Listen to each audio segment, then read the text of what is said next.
Hello guys, welcome to my channel history and polity. आज का हमारा क्वेश्चन है संसदीय स्वरूप के शासन का प्रमुख लाभ यह है कि ऑप्शन ए है कार्यपालिका और विधानमंडल दोनों स्वतंत्र रूप से कार्य करते हैं। ऑप्शन बी है यह नीति की निरंतरता प्रदान करता है और यह अधिक दक्ष है।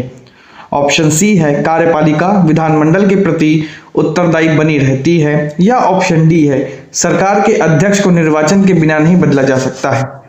इसका उत्तर ऑप्शन सी होगा, कार्यपालिका विधानमंडल के प्रति उत्तरदायी बनी रहती है।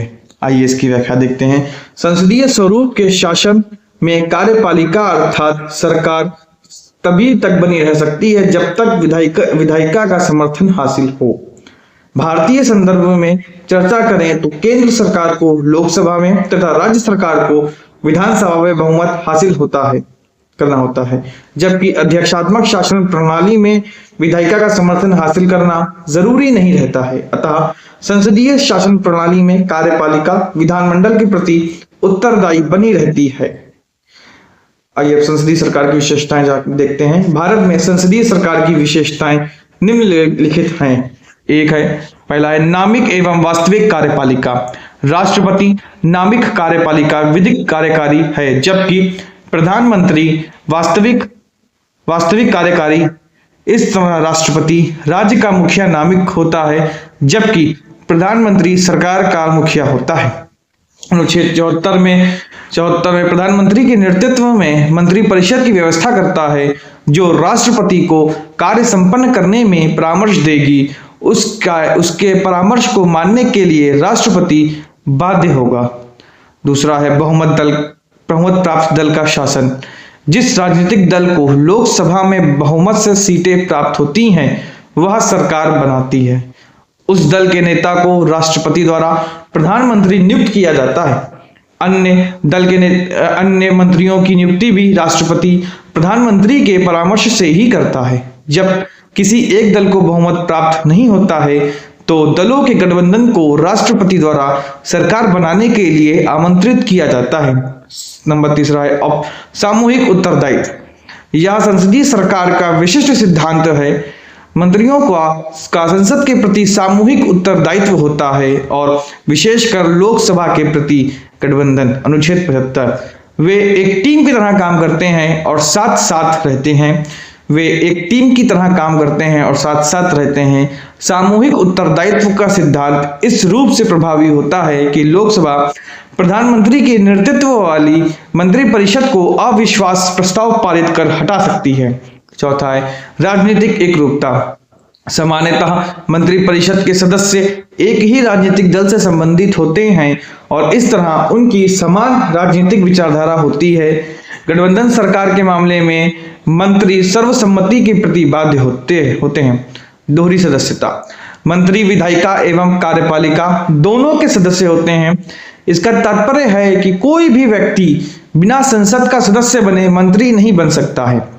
संविधान व्यवस्था करता है कि यदि कोई व्यक्ति जो संसद का सदस्य नहीं है और मंत्री बनता है तो उसे 6 माह के अंदर संसद का सदस्य बन जाना होगा। छठा है प्रधानमंत्री का नेतृत्व। सरकार की व्यवस्था में प्रधानमंत्री नेतृत्वकर्ता की भूमिका निभाता है। वह मंत्रिपरिषद का, संसद का और सत्तारूढ़ दल का नेता होता है। इन क्षमताओं में वह सरकार के संचालन में एक महत्वपूर्ण एवं अहम भूमिका का निर्वहन करता है। सातवां है निचले सदन का विघटन। संसद के निचले सदन लोकसभा को प्रधानमंत्री की सिफारिश के बाद राष्ट्रपति द्वारा विघटन किया जा सकता है। दूसरे शब्दों में मंत्रिपरिषद का कार्यकाल पूर्ण होने से पूर्व नए चुनाव के लिए राष्ट्रपति से लोकसभा विघटन की सिफारिश कर सकता है। इसका तात्पर्य है कि संसदीय व्यवस्था में कार्यकारिणी को कार्यपालिका का विघटन करने का अधिकार है। आठवां है गोपनीयता। मंत्री गोपनीयता के सिद्धांत पर काम करते हैं और अपनी कार्यवाहियों, नीतियों और निर्णयों की सूचना नहीं दे सकते। अपना कार्य ग्रहण करने से पूर्व वे गोपनीयता की शपथ लेते हैं। मंत्रियों को गोपनीयता की शपथ राष्ट्रपति दिलवाते हैं। संसदीय व्यवस्था के गुण। सरकार की संसदीय व्यवस्था के निम्नलिखित गुण हैं। पहला है विधायिका एवं कार्यपालिका के मध्य सामंजस्य। संसदीय व्यवस्था का सबसे बड़ा लाभ यह है कि सरकार के विधायी एवं कार्यकारी अंगों के बीच सहयोग एवं सहकारी संबंधों को सुनिश्चित करता है। कार्यपालिका विधायिका का एक अंग है और दोनों अपने कार्यों में स्वतंत्र हैं। परिणाम स्वरूप इन दोनों अंगों के बीच विवाद के बहुत कम अवसर हैं। उत्तरदायी सरकार अपनी प्रकृति के अनुरूप संसदीय व्यवस्था में उत्तरदायी सरकार का गठन होता है। मंत्री अपने मूल एवं कार्याधिकार कार्यों के लिए संसद के प्रति उत्तरदायी होते हैं। संसद मंत्रियों पर विभिन्न तरीकों जैसे प्रश्नकाल, चर्चा, स्थगन प्रस्ताव एवं अविश्वास प्रस्ताव आदि के माध्यम से नियंत्रण रखती है। तीसरा है निरंकुशता का प्रतिषेध। इस व्यवस्था के तहत कार्यकारी एक समूह में निहित रहती है, मंत्रिपरिषद ना कि एक व्यक्ति में। यह प्राधिकृत व्यवस्था कार्यपालिका की निरंकुश प्रकृति पर रोक लगाती है, अर्थात कार्यकारिणी संसद के प्रति उत्तरदायी होती है और उसे अविश्वास प्रस्ताव के माध्यम से हटाया जा सकता है। चौथा है वैकल्पिक सरकार की व्यवस्था। सत्तारूढ़ दल के बहुमत खो देने पर राज्य का मुखिया विपक्षी दल को सरकार बनाने के लिए आमंत्रित करता है। इसका तात्पर्य है कि नए चुनाव के बाद वैकल्पिक सरकार का गठन हो सकता है। इस तरह डॉक्टर जेनिंग्स कहते हैं, विपक्ष का नेता वैकल्पिक प्रधानमंत्री है। पांचवा है व्यापक प्रतिनिधित्व। संसदीय व्यवस्था में कार्यपालिका लोगों के समूह से गठित होती है। उदाहरण के लिए मंत्री लोगों का प्रतिनिधि है। इस प्रकार यह संभव है कि सरकार के सभी वर्गों एवं क्षेत्रों का प्रतिनिधित्व हो।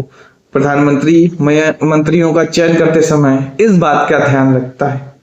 धन्यवाद। अगर आपको वीडियो पसंद आई हो तो आप वीडियो को लाइक, शेयर और कमेंट अवश्य करें तथा चैनल को सब्सक्राइब करें। धन्यवाद।